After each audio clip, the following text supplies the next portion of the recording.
हमारे लिए तो एक ही मुल्क है, हमारा देश ही है। बाकी सभी मुल्क कोई 55 की गिनती में बैठा, कोई 56 की में बैठा है, कोई कहीं बैठा हुआ है।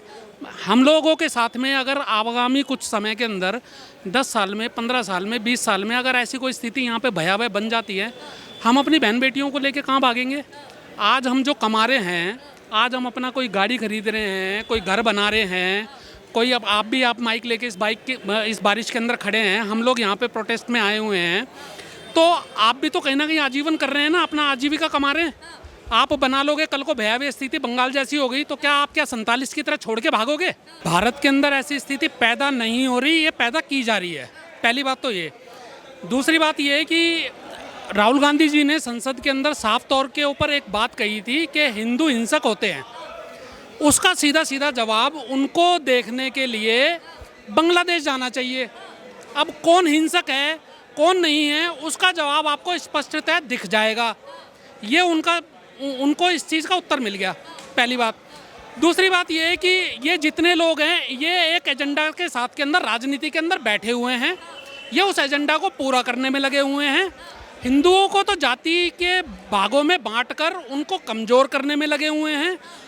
हिंदू जो छाती पीट पीट के कहते हैं कि हम कश्मीरी ब्राह्मण, हम तो लहसुन प्याज नहीं खाते, वो जब हिंदुओं की बहन बेटियों के साथ बलात्कार हो रहा है, एक महिला को 40-40 मुस्टंडे उठा करके गाड़ी में डाल रहे हैं, इनकी आत्मा नहीं पसीज रही।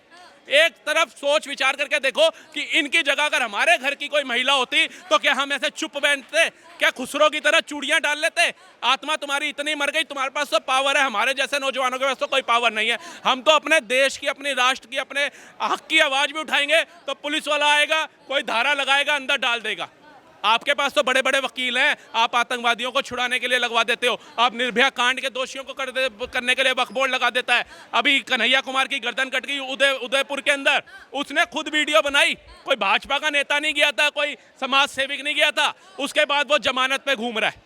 मतलब आप किसी की गर्दन काट दो, आपको जमानत मिल जाएगी, लेकिन अगर आप राष्ट्रवाद की आवाज़ उठा दोगे, अपने हक की आवाज़ उठा दोगे, तो आपकी जमानत देने वाला भी कोई नहीं मिलेगा। ये दुर्भाग्य है भारत का। अच्छा, ध्रुव राठी हैं, वो ये कहते हैं कि हैप्पी इंडेक्स में जो बांग्लादेश है वो सबसे आगे जा रहा है, और चाहे तरक्की को लेके ले लो या फिर अर्थव्यवस्था को लेके ले लो, बेरोजगारी भी वहाँ पे जो दर है वो कम है, इस चीज़ को लेके बोलते हैं। अब जिस इस तरह की स्थिति पैदा हो जाती है। मैडम एक बात बताइए, ध्रुव राठी कौन है? बहुत बड़ा शास्त्री है, बहुत बड़ा एजुकेटेड है। क्या किया उसने भारत के लिए, आप बताइए?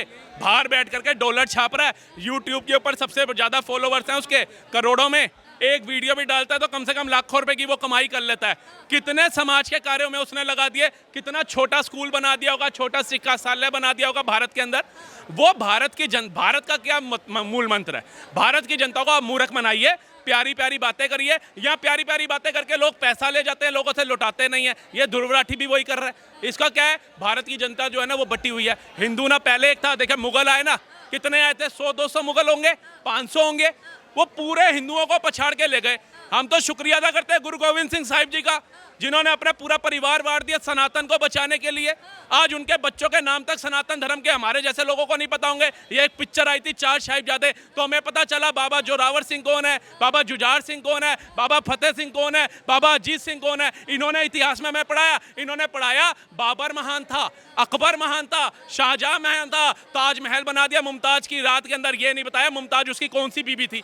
प्यार होता है जो पहली एक लड़की के साथ एक लड़का करता है और 7 जन्मों का रिश्ता बांध लेता है। ये नहीं कि सुबह सविता आ रही है, रात को रनीता आ रही है, परसों कविता आ रही है। ये प्यार नहीं होता है। आपके पास हाँ सर, क्या कहेंगे इसको लेके? जो विपक्ष के एक नेता हैं, चाहे कांग्रेस नेता हो गए, वो मणिशंकर है, ये बोलते हैं, कहते हैं कि कुछ भारत में भी ऐसी स्थिति पैदा हो रही है जैसे अभी बांग्लादेश में हो रखी है, बनती जा रही है ऐसी भारत में। देखो जी, भारत के अंदर ऐसी स्थिति पैदा नहीं हो रही, ये पैदा की जा रही है। पहली बात तो ये। दूसरी बात ये है कि राहुल गांधी जी ने संसद के अंदर साफ तौर के ऊपर एक बात कही थी कि हिंदू हिंसक होते हैं। उसका सीधा सीधा जवाब उनको देखने के लिए बांग्लादेश जाना चाहिए। अब कौन हिंसक है, कौन नहीं है, उसका जवाब आपको स्पष्टतः दिख जाएगा। ये उनको इस चीज़ का उत्तर मिल गया, पहली बात। दूसरी बात ये है कि ये जितने लोग हैं, ये एक एजेंडा के साथ के अंदर, राजनीति के अंदर बैठे हुए हैं।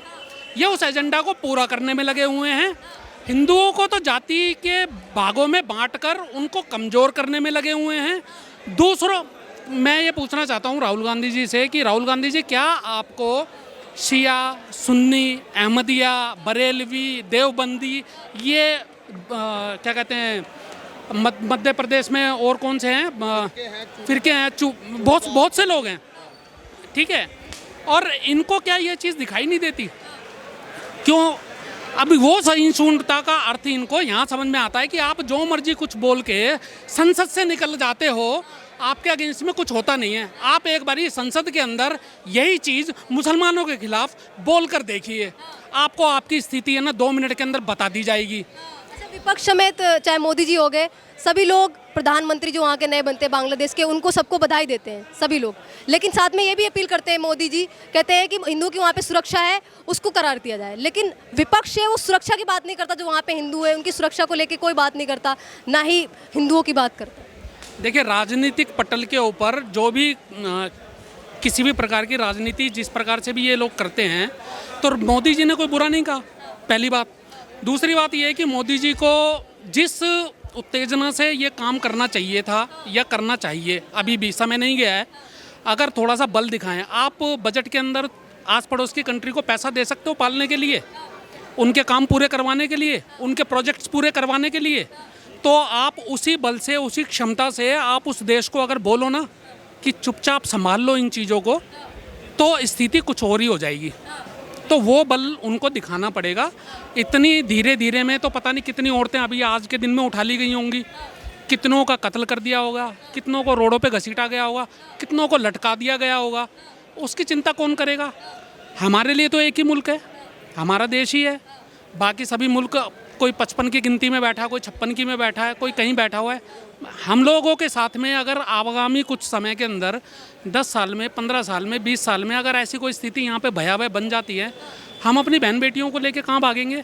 आज हम जो कमा रहे हैं, आज हम अपना कोई गाड़ी खरीद रहे हैं, कोई घर बना रहे हैं, कोई अब आप माइक लेके इस बारिश के अंदर खड़े हैं, हम लोग यहाँ पे प्रोटेस्ट में आए हुए हैं, तो आप भी तो कहीं ना कहीं आजीवन कर रहे हैं ना, अपना आजीविका कमा रहे हैं। आप बना लोगे, कल को भयावह स्थिति बंगाल जैसी हो गई तो क्या आप 47 की तरह छोड़ के भागोगे? आप 47 की तरह क्या अपनी लग्जरी कार छोड़ के भागोगे? आप क्या अपने बाल बच्चे छोड़ के भागोगे? आप अपने बनाए हुए आलिशान मकान छोड़ के भागोगे? कहाँ कहाँ भागोगे आप?